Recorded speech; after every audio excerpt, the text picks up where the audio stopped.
The early 1900s, Europe was a place of great wonder. New inventions were changing lives. Cities grew tall and bustled with people.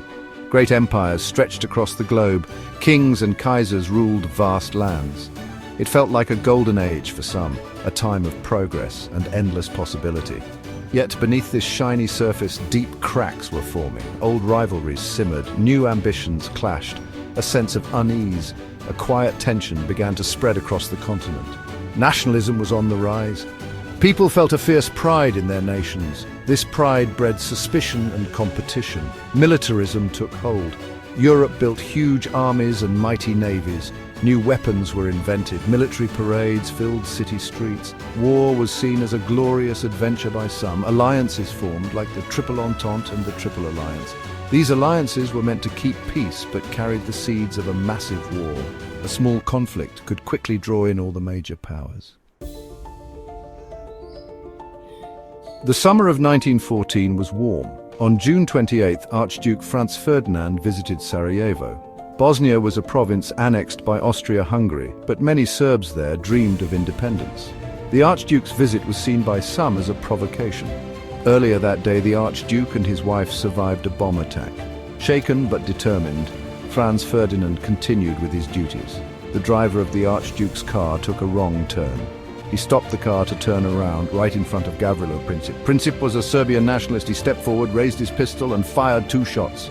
The first hit Sophie, the second hit Franz Ferdinand. Within minutes, both were dead. The news spread like wildfire. A royal heir had been murdered. The assassination sent shockwaves across Europe. Austria-Hungary was outraged and blamed Serbia. They saw it as an attack on their empire. For years, Austria-Hungary had worried about Serbia's influence. Now they had a reason to crush Serbia. The stage was set for a crisis that would quickly spiral out of control. The spark had been struck. Austria-Hungary was determined to punish Serbia. They sought backing from their ally Germany. Germany gave Austria-Hungary a blank check. This emboldened the Austrians. On July 23rd, Austria-Hungary sent a harsh ultimatum to Serbia. It was a list of 10 demands. Serbia agreed to almost all but rejected one key point. Austria-Hungary was not satisfied. On July 28th, Austria-Hungary declared war on Serbia. Russia felt it had to protect Serbia. Tsar Nicholas II ordered his army to mobilize. Germany saw this as a direct threat. The German Kaiser sent a warning to Tsar Nicholas. Russia refused to stop mobilization. Germany felt it had no choice but to act. The Schlieffen Plan was Germany's strategy for a 2-front war. On August 1st, Germany declared war on Russia.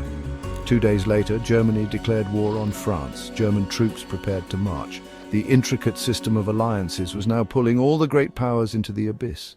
The gears of war were turning faster and faster. When German troops invaded Belgium on August 4th, 1914, they violated Belgium's neutrality. Great Britain had a treaty to protect Belgium. Britain feared a powerful Germany controlling the European continent. The British government issued an ultimatum to Germany: withdraw from Belgium. Germany refused. Great Britain declared war on Germany. The major powers of Europe were now officially at war.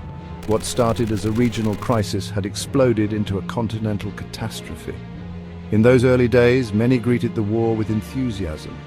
Crowds cheered in Berlin, Paris, and London. Young men rushed to enlist, convinced the war would be short.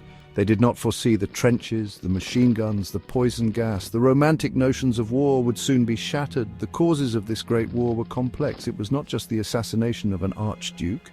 Rising nationalism, militarism, imperial rivalries, and alliances all played a part.